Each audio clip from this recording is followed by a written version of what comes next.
मैं अदिति हॉस्टल की चारदीवारी से बाहर निकलने के लिए बेताब थी।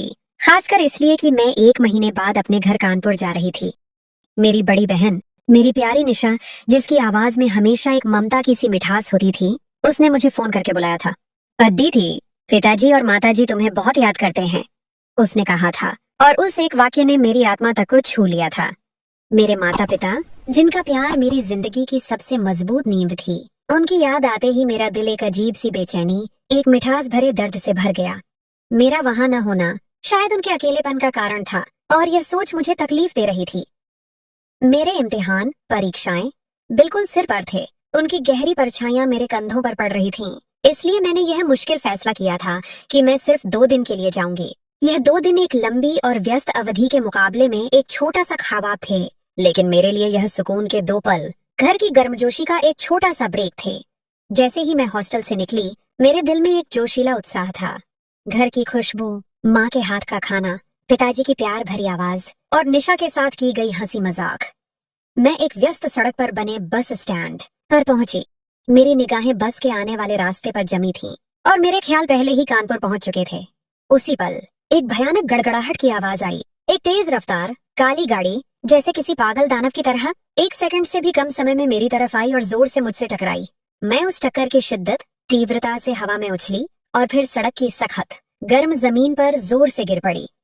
मेरे सिर में एक खौफनाक धमाका हुआ और मेरे कानों में साई साई की एक लहर दौड़ गई, जैसे किसी शून्य की खाहला में शोर मच रहा हो। मेरी आंखों के सामने अचानक अंधेरा छा गया, एक ऐसा गहरा अंधेरा जो हर रोशनी, हर आवाज और हर एहसास को निगल गया। वह अंधेरा कितनी देर रहा, 1 सेकंड या 1 सदी, मुझे उस वक्त की बिल्कुल कोई खबर नहीं थी। मेरा वजूद, अस्तित्व बेजान हो चुका था। जब मेरी आंख खुली तो नस नस में, हड्डी हड्डी में एक खौफनाक सिसकता हुआ दर्द का एहसास समा चुका था। मैं अपने शरीर के हर हिस्से में एक तीव्र पीड़ा महसूस कर रही थी। यह दर्द मेरे लिए दुनिया में वापस आने का पहला सबूत था। मैंने महसूस किया कि मैं मोटी सफेद पट्टियों में जकड़ी हुई हूँ, एक अस्पताल के बिस्तर पर बेबस लेटी हूँ। मैंने खुद को एक कैदी की तरह महसूस किया, जहाँ मेरी इच्छा शक्ति, कुव्वत ए इरादी भी मेरे जिस्म की तरह लकवाग्रस्त, मफलूज हो चुकी थी। वीडियो पर आगे बढ़ने से पहले, यदि आपने हमारे चैनल को सब्सक्राइब नहीं किया है तो कृपया सब्सक्राइब करें और उसके बगल में घंटी को चालू करें। तभी एक जवान, चुस्त दुरुस्त नर्स कमरे में दाखिल हुई और मेरी खुली आंखें देखकर खुशी से करीब करीब चिल्लाई, मुबारक हो, आपको होश आ गया है। भगवान का शुक्र है। मैं उसे खाली खाली आंखों से देखती रही। मेरी जबान खामोश थी और दिमाग में एक फैली हुई खामोशी थी। जब वह भागकर डॉक्टर को लेने चली गई तो कुछ ही देर में डॉक्टर साहब, जिनके चेहरे पर थकान के आसार थे, मुझे होश में देखकर खुद भी बहुत खुश हुए। डॉक्टर ने नरमी से पूछा, कुछ याद है? आपका बस स्टेशन पर एक भयानक हादसा हुआ था। आज आपको पूरे 2 साल के बाद होश आया है। 2 साल, यह 2 शब्द मेरे लिए किसी बिजली के झटके से कम नहीं थे। मेरा ध्यान फौरन मेरे प्यारे माता पिता की तरफ गया। मेरे जहन में उनका दर्द, उनका इंतजार और उनकी बेबसी का एक खौफनाक मंजर, दृश्य उभर आया। मेरी आंखों में बेइख्तियार आंसू छलक आए, एक सैलाब की सूरत में। मैंने जल्दी से एक सिसकती आवाज में डॉक्टर से पूछा, मेरा मोबाइल फोन किधर है? मुझे अभी घर संपर्क रब्ता करना है। डॉक्टर का चेहरा थोड़ा उदास हो गया। वह बोले, जब आपको अस्पताल लाया गया था तो आपके हाथ में कुछ नहीं था, कोई फोन नहीं, कोई बैग नहीं। मगर आपको जो आदमी अस्पताल लाए थे वह अभी भी यही है। इन 2 साल में उन्होंने आपका बेहद ख्याल रखा है। रोज आते थे, पूछते थे, उम्मीद नहीं छोड़ते थे। डॉक्टर ने एक गहरी सांस ली। एक वक्त ऐसा भी आया था कि हम सब मायूस हो चुके थे। सोचा था कि वेंटिलेटर बंद कर दें, लेकिन उन्होंने हमें रोका। वह हमेशा कहते थे, इंसान का काम है कोशिश करना, चमत्कार चमत्कार तो ईश्वर ही दिखाता है। उन्हें चमत्कार पर यकीन था। ये देखिए, हो गया ना चमत्कार। मैं उन्हें कमरे में भेजता हूँ ताकि वह भी यह खुशी देखें। डॉक्टर एक गहरी मुस्कुराहट के साथ बाहर चले गए। डॉक्टर की बात सुनकर मेरे दिल में एक अजीब सी तड़प और उम्मीद की लहर दौड़ गई थी। शायद वह मेरे पिताजी होंगे। ये सोचकर ही मेरी आंखों से और आंसू बहने लगे और मैं भावुक हो गई। मगर कमरे में दाखिल होने वाली शख्सियत को देखकर मैं चकित रह गई। मेरी सांस हलक में अटक गई। वह मेरे पिताजी नहीं थे, बल्कि एक नूरानी चेहरे वाला जवान लड़का था। उसके चेहरे पर हल्की, सलीके से तराशी हुई दाढ़ी थी और उसका सफेद, साफ सुथरा कुर्ता पजामा उसे एक नेक, परहेजगार इंसान बना रहा था। वह मेरी तरफ बढ़ा।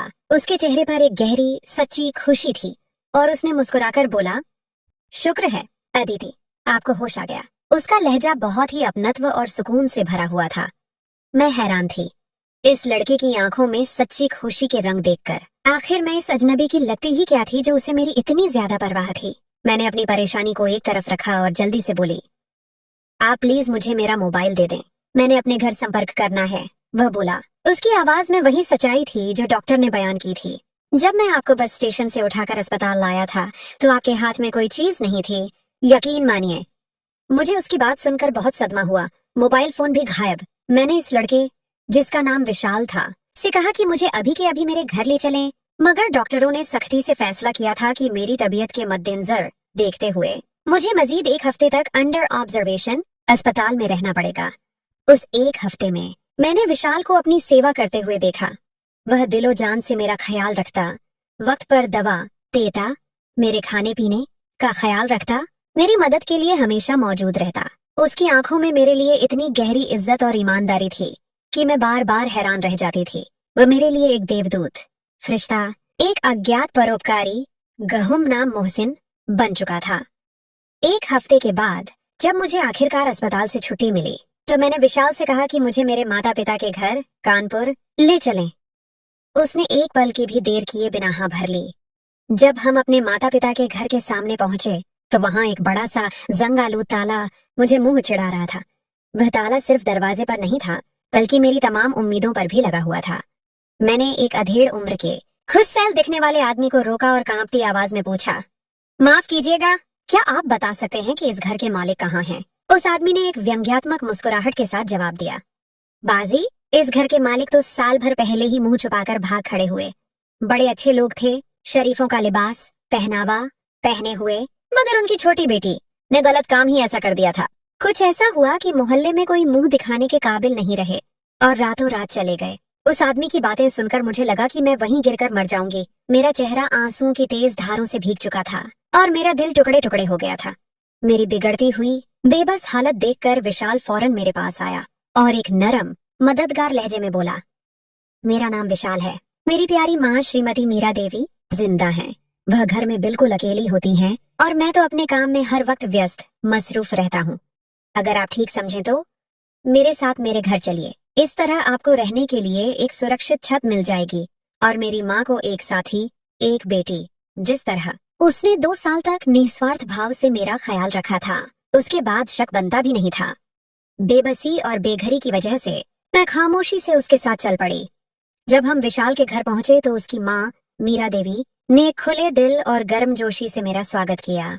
मैं उनकी बात सुनकर रो पड़ी और भावुक होकर बोली, आंटी, आधा अधूरा तो मैं रह गई हूँ। ये देखिए मेरी बैसाखी, मैं तो एक टांग से विकलांग माजूर हो गई हूँ। अब मेरा क्या होगा?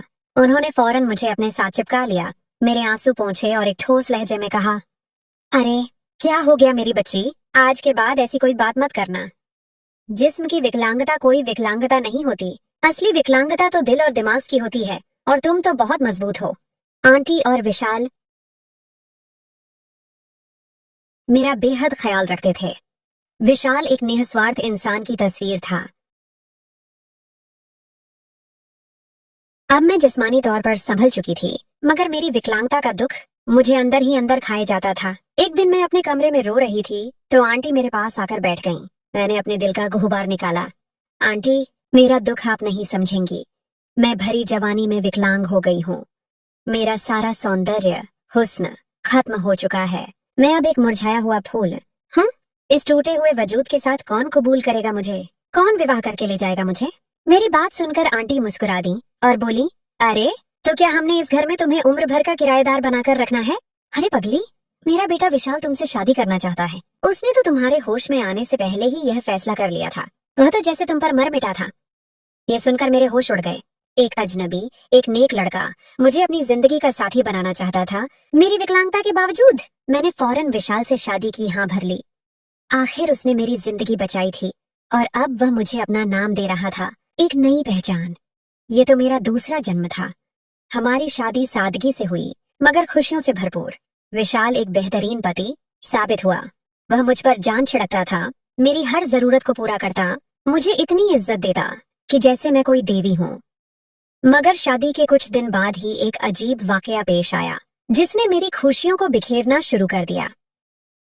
एक दिन मैं अपने बिस्तर पर लेटी हुई थी कि विशाल कमरे में दाखिल हुआ। उसके हाथ में एक छोटा काला डिब्बा था। उसने मुझे प्यार से बुलाया, मेरी अनीला, इससे मेरे चेहरे पर काला रंग मल दो। मैं बहुत घबरा गई थी। मैंने कहा, ये क्या मजाक है विशाल? मगर वह मेरे सामने गिड़गिड़ाने लगा। उसकी आंखों में एक अजीब सी विनती, इल्तिजा थी।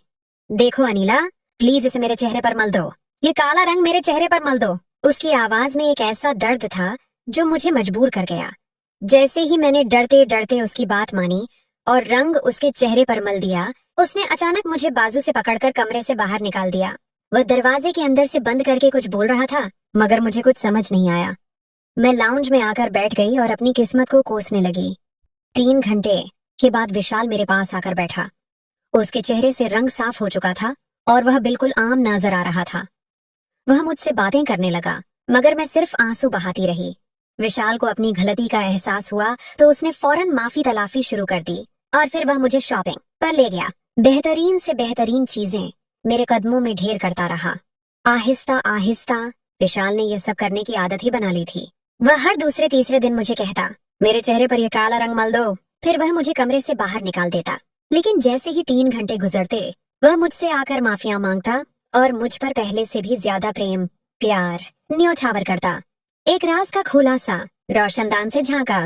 मैंने अपनी सास मीरा देवी जी से इस बारे में बात की। आंटी, विशाल को लगता है दौरे पड़ने लगे हैं। वह बहुत अजीब हरकतें करते हैं, मगर फिर ठीक भी हो जाते हैं। मेरी सास का चेहरा उदास हो गया और उन्होंने दुख भरे लहजे में बताया, बेटी, ये दौरे तो विशाल को 2 साल पहले से पड़ रहे हैं, इसीलिए तो वह किसी से शादी भी नहीं करता था। मुझे लगा था कि तुम्हारी मोहब्बत से वह ठीक हो जाएगा, मगर तुम्हारी बात सुनकर तो मैं और परेशान हो गई हूँ। मैंने दिल में ठान लिया कि अब मुझे इस राज को जानना ही था। मेरे जहन में एक चतुर ख्याल आया। मैं फौरन ही लाउंज से एक स्टूल लेकर आई और उस पर चढ़कर कमरे के ऊपर बने रोशनदान से झांका कि आखिर मेरा पति मुझे कमरे से निकाल कर क्या करता है। यह देखकर तो मेरे कदमों से जान ही निकल गई और मेरा दिल गले में अटक गया। विशाल एक तस्वीर को पकड़े खड़ा था। उसकी आंखों से आंसुओं की झड़ी लगी हुई थी। वह इस तस्वीर को चूम चूम कर रोता जा रहा था। फिर उसने अलमारी से खत निकाला और उसे बार बार एक सिसकती आवाज में पढ़ पढ़ कर रोता जा रहा था। मैं स्टूल से नीचे उतर आई। एक सिरा मेरे हाथ लग चुका था। वह तस्वीर, मगर वह तस्वीर किसकी थी, यह जानना बाकी रह गया था। एक दिन मैंने मौका पाकर अलमारी की चाबी विशाल से छुपा ली। वह सुबह जैसे ही ऑफिस गए, मैंने झट से अलमारी खोल ली। सबसे पहले वही खत मेरे हाथ लगा जिसको विशाल पढ़कर रोया करता था। मैंने कांपते हाथों से इस खत को खोला और पढ़ना शुरू किया। वह किसी लड़की का खत था, एक सिसकती हुई आत्मा की पुकार। विशाल, मेरा कोई भाई नहीं था, मुझे तुम पर पूरा भरोसा था, मगर तुम तो इंसान रूपी भेड़िए निकले। मैंने तुम पर आधा भरोसा किया था। आज मैं तुम्हारे हाथों मजबूर होकर आत्महत्या करने पर मजबूर हो चुकी हूँ। मगर मैं भगवान से प्रार्थना दुआ करके जाऊंगी कि जिस तरह तुमने मेरी हंसती मुस्कुराती जिंदगी को तबाह कर दिया है, वैसे ही तुम्हारी जिंदगी को तबाह करे। तुम पर एक एक सांस भी भारी हो, तुम सारी जिंदगी सिसकते रहो। यह बद्दुआ है तुम्हें, इस प्रिया की जिसने तुम्हें भाई समझा था। वह खत पढ़कर मुझ पर कंपी तारी हो चुकी थी। मैंने जल्दी से दूसरा लिफाफा खोला जो पिछले खत के नीचे दबाया गया था। वह लिफाफा मैंने जैसे ही खोला तो मेरे होश ही फना हो गए। वह तो मेरी बड़ी बहन निशा की हस्तलिपि तहरीर थी। मेरी अदीदी! बस यही 2 अल्फाज थे। मैं इस हस्तलिपि को सीने से लगाकर जार ओकतार रोने लगी। मेरी आंखें आंसुओं से भर गईं और मेरा दिल चीखने लगा। तभी कमरे का दरवाजा खुला। विशाल वापस आ चुका था। विशाल को देखकर मेरी जान लबों पर आ गई। वह भी घबराया हुआ था। मैंने आगे बढ़कर विशाल को उसके गिरेबान से जा पकड़ा। मैं उसे बुरी तरह झिंझोड़ रही थी। मेरी विकलांगता का दर्द गुस्से में बदल चुका था। मैं रोती जा रही थी, चीख रही थी, बता, मेरी निशा कहाँ है? उसका यह खत, वह ठीक तो है ना? मेरे पिताजी कहाँ हैं? मुझे सब कुछ सच बता दो। मुझे यूं पागलों की तरह रोता देखकर विशाल भी भावुक हो गया। उसकी आंखों में भी आंसू आ गए और वह रोने लगा। उसने मुझसे कहा, अगर तुम मुझसे वादा करो कि तुम मुझे छोड़कर नहीं जाओगी, तो मैं तुम्हें सब कुछ सच बता दूंगा। मैंने एक गहरी सांस ली और उसके साथ जल्दी से वादा किया, मैं कहीं नहीं जाऊंगी, बस मुझे सच बता दो। तब विशाल आंसू पोंछकर एक दर्दनाक स्वीकारोक्ति, एतराफ करने लगा। मैं जिस दफ्तर, ऑफिस में काम करता था, वहां एक नई लड़की आई थी। वह मुझसे कहती थी, अगर मेरा कोई भाई होता ना तो वह बिल्कुल आपकी तरह होता। मैंने उससे कहा कि तुम मुझे अपना भाई ही समझो। यूं वह मुझ पर बहुत ज्यादा भरोसा करने लगी थी। उसका नाम निशा था। एक दिन मुझे मेरे बॉस शास्त्राव ने अपने दफ्तर में बुलाया। उन्होंने मुझसे कहा कि मुझे निशा चाहिए। उसके बदले में मैं तुम्हें घर, पैसा, गाड़ी और मैनेजर की पोस्ट भी दे दूंगा। मैं हैरान रह गया। खैर, मैंने घर जाकर बॉस की ऑफर के बारे में सोचा, मगर मेरा जमीर किसी तरह अपनी बहन का सौदा करने पर राजी नहीं हुआ था। सुबह मैंने दफ्तर जाकर बॉस को इनकार कर दिया तो वह बोले, ओके विशाल, जैसे आपकी मर्जी। अब आप मुझे अपना इस्तीफा दे दें, मगर इससे पहले मेरी ऑफर दोबारा सुने। 2 घर, 2 गाड़ियां, तनख्वाह में 75% इजाफा और मैनेजर की पोस्ट। बॉस की बातें सुनकर मैं लालच में आ गया। उसी लालच ने मुझे गहरे गड्ढे में फेंक दिया था।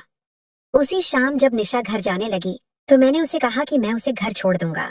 रास्ते में मैंने चालाकी से कहा, निशा मेरी बहन, आज तुम मेरे लिए मिठाई बना दो। वह मेरे साथ आ गई। मैं उसे अपने साथ घर ले आया, जहां बॉस पहले से ही निशा का बड़ी बेसब्री से इंतजार कर रहा था। मैंने ही बॉस से डील पक्की करके उसे अपने घर बुला लिया था। मैं निशा को घर में छोड़कर मैं वापस चला गया था। अगले दिन जब मैं दफ्तर गया तो मुझे एक दिल दहला देने वाली खबर मिली। मुझे मेरे साथियों ने बताया कि कल रात निशा ने आत्महत्या कर ली थी। उसकी मौत की खबर सुनकर उसकी माँ, तुम्हारी माताजी भी दुनिया से चली गईं। यह खबर मुझ पर कयामत बनकर टूटी। मैं गहन ग्लानि, गहरे एहसास से जुर्म में मुब्तला था। वह सारी दौलत जिसके लिए मैंने निशा को धोखा दिया था, वह भी मुझे सुकून से न बचा सकी। एक दिन मैं बस स्टेशन पर बैठा था जब अचानक शोर मच गया कि एक लड़की का हादसा हो गया है। जब मैंने जाकर देखा तो वह मुझे निशा जैसी लगी। मैं फौरन तुम्हें अस्पताल ले गया। मुझे तुम में निशा की शक्ल नजर आती थी। इन 2 साल में मैंने तुम्हारी निस्वार्थ सेवा की थी, इस उम्मीद पर कि शायद ईश्वर मेरे पाप को माफ कर दे। जब तुम्हें होश आया तो मैं बहुत खुश हो गया, मगर जब तुम मुझे अपने घर लेकर गई तो मेरे तो होश ही उड़ गए थे।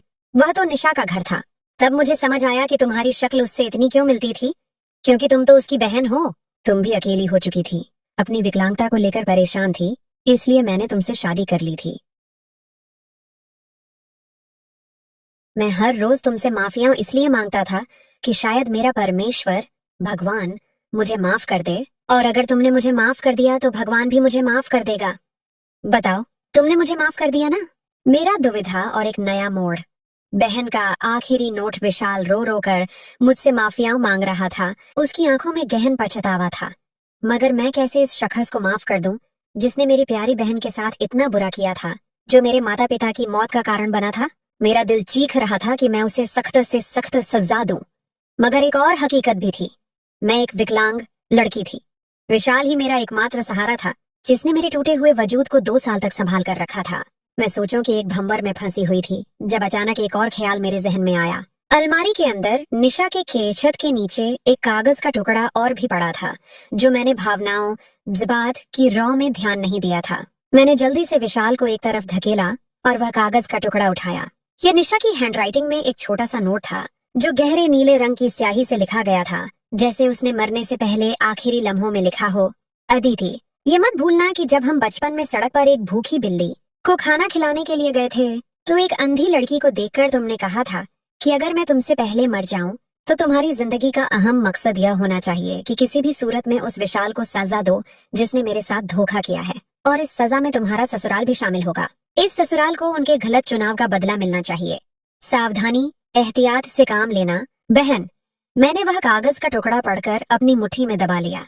मेरे अंदर की तमाम कमजोरी, तमाम विकलांगता और बेबसी का एहसास खत्म हो गया था। अब मेरे सामने मेरा लक्ष्य, मकसद था, विशाल और उसके ससुराल को सजा देना। यह मेरी प्यारी बहन की आखिरी इच्छा थी, उसका आखिरी पैगाम था, इंतकाम का नया रास्ता। बॉस और काले रंग का राज मैंने फौरन एक अभिनेता की तरह अपने आंसू पोंछ लिए और विशाल की तरफ देखकर एक झूठी तसल्ली का सहारा लिया। विशाल, मैं तुम्हें माफ करती हूँ, मैंने सिसकते हुए कहा। तुमने मुझे जिंदगी दी और अब तुम्हारा पछतावा ही तुम्हारी सबसे बड़ी सजा है। विशाल मेरी बात सुनकर हैरत से रो पड़ा और खुशी से पागल हो गया। इंतकाम का रास्ता लंबा और खतरनाक था, मगर मैं अब पीछे हटने वाली नहीं थी। मैंने सबसे पहले उस काले रंग के राज को जानने की ठानी।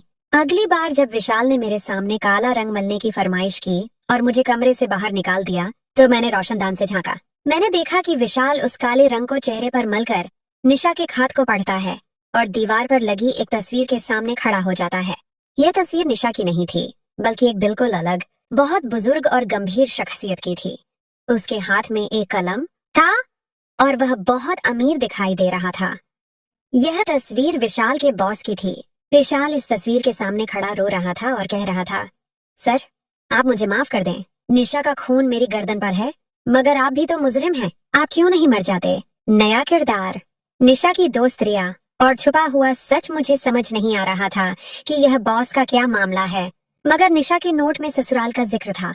एक दिन मैंने पुराने मोबाइल फोन्स की मरम्मत करने वाले एक दुकानदार से संपर्क किया और उसे अपने गुमशुदा मोबाइल फोन का IMEI नंबर देकर मालूम करने को कहा। चंद दिन बाद मुझे पता चला कि मेरा फोन किसी रिया नामी लड़की के पास है। रिया निशा की सबसे अच्छी और सबसे करीबी दोस्त थी। मैंने उसे फोन किया और उसे अपने साथ होने वाले हादसे और निशा की मौत का बताया। वह हैरान रह गई और फौरन मुझसे मिलने के लिए तैयार हो गई। हम एक पार्क में मिले। रिया ने बताया, विशाल एक इंसान नहीं, वह एक लालची सांप था। वह निशा को भाई बहन कहता था, मगर जब उसके बॉस ने उसे एक बहुत बड़ी ऑफर दी तो उसने निशा को उनके हवाले कर दिया। रिया ने मुझे एक खुफिया डायरी दी जो निशा मरने से पहले उसके पास रख गई थी। इस डायरी में एक छुपा हुआ सच था, विशाल का असली प्लान, बड़ा राज। विशाल, मीरा देवी और कत्ल का खेल। निशा ने डायरी में लिखा था कि विशाल का असली प्लान सिर्फ निशा को बॉस के हवाले करना नहीं था। वह एक बड़ी जायदाद, प्रॉपर्टी के मंसूबे, योजना पर काम कर रहा था। विशाल दरअसल निशा को बॉस के घर ले जाकर उससे एक जाली वसीयत पर दस्तखत करवाना चाहता था, ताकि वह बॉस की तमाम जायदाद विशाल के नाम करवा दे। बॉस की कोई औलाद नहीं थी और वह शराब की ज्यादती की वजह से आखिरी सांसें ले रहे थे। विशाल ने निशा को इस्तेमाल करके अपने आप को बॉस का मुंह बोला बेटा साबित करना था और बॉस की मौत के बाद सारा माल हड़प करना था। लेकिन निशा ने वसीयत पर दस्तखत करने से इनकार कर दिया, जिस पर बॉस और विशाल में गहन झगड़ा हुआ। निशा ने वसीयत को फाड़ दिया और इस झगड़े के दौरान बॉस ने निशा को धक्का दिया, जिससे वह सीढ़ियों से गिरकर मर गई। विशाल ने बॉस को धमकी दी कि वह पुलिस को बताएगा, मगर बॉस ने उसे चुप करवा दिया और निशा के घर फोन करके उसे आत्महत्या का रंग दिया। रिया ने मेरी सास मीरा देवी के बारे में भी एक भयानक खुलासा किया। मीरा देवी दरअसल विशाल की असली बायोलॉजिकल मां नहीं, बल्कि बड़े बॉस की अवैध गैर कानूनी बेटी थी। विशाल के पिता को बॉस ने मार डाला था क्योंकि उसने बॉस के भ्रष्टाचार, करप्शन को बेनकाब करने की कोशिश की थी। मीरा देवी ने खामोशी से विशाल को अपना बेटा बना लिया ताकि एक दिन वह बॉस की जायदाद पर कब्जा कर सके। इन दोनों ने मिलकर जायदाद के लिए निशा को इस्तेमाल किया था। मेरे अंदर इंतकाम की आग भड़क उठी। अब यह सिर्फ निशा और मेरे माता पिता के न्याय इंसाफ का मामला नहीं था, ये एक बहुत बड़ा भ्रष्टाचार और कत्ल का खेल था, जिसमें मेरा पति और सास दोनों शामिल थे। मेरा फैसला, न्याय और बदला। मैंने अब फैसला कर लिया था। मैंने रिया की मदद से तमाम सबूत इकट्ठे किए, निशा की डायरी, मीरा देवी की असलियत के कागजात और सबसे अहम विशाल का अपना स्वीकारोक्ति। मैंने एक दिन विशाल को एक टेप रिकॉर्डर के सामने बुलाया और उसे दोबारा निशा की बात छेड़ने को कहा। मैंने रोते हुए पूछा, क्या तुमने मेरी बहन को मारा?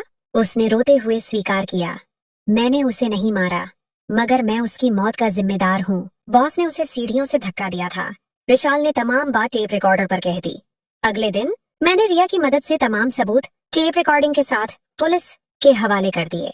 मैंने अपनी विकलांगता और दूसरा जन्म विशाल की निस्वार्थ मोहब्बत के तौर पर कबूल नहीं किया, बल्कि इंतकाम के लिए उसे एक अनदेखा हथियार बना लिया। विशाल और मीरा देवी दोनों को गिरफ्तार कर लिया गया। जब वह मुझे देखते थे तो उनकी आंखों में धोखे का दर्द था, मगर मैंने अपनी विकलांगता के बावजूद न्याय करके दिखा दिया था। विशाल का जेल में पछतावा ही उसकी सबसे बड़ी सजा थी। मैं जानती थी कि उसकी जिंदगी अब मेरे बिना सिसकती रहेगी। निशा का बदला पूरा हो चुका था। मेरा जिस्म विकलांग था, मगर मेरा संकल्प और दिल ताकतवर था। मैंने अपने लिए न्याय की नई छत बना ली थी, सच्चाई की और मजबूती की। अगर आप मेरी जगह होते तो क्या फैसला करते? क्या आप इंतकाम, बदला को तरजीह देते या अपने सुरक्षित भविष्य को, जब आपका एकमात्र सहारा वह शख्स होता जिसने आपके परिवार को तबाह किया था?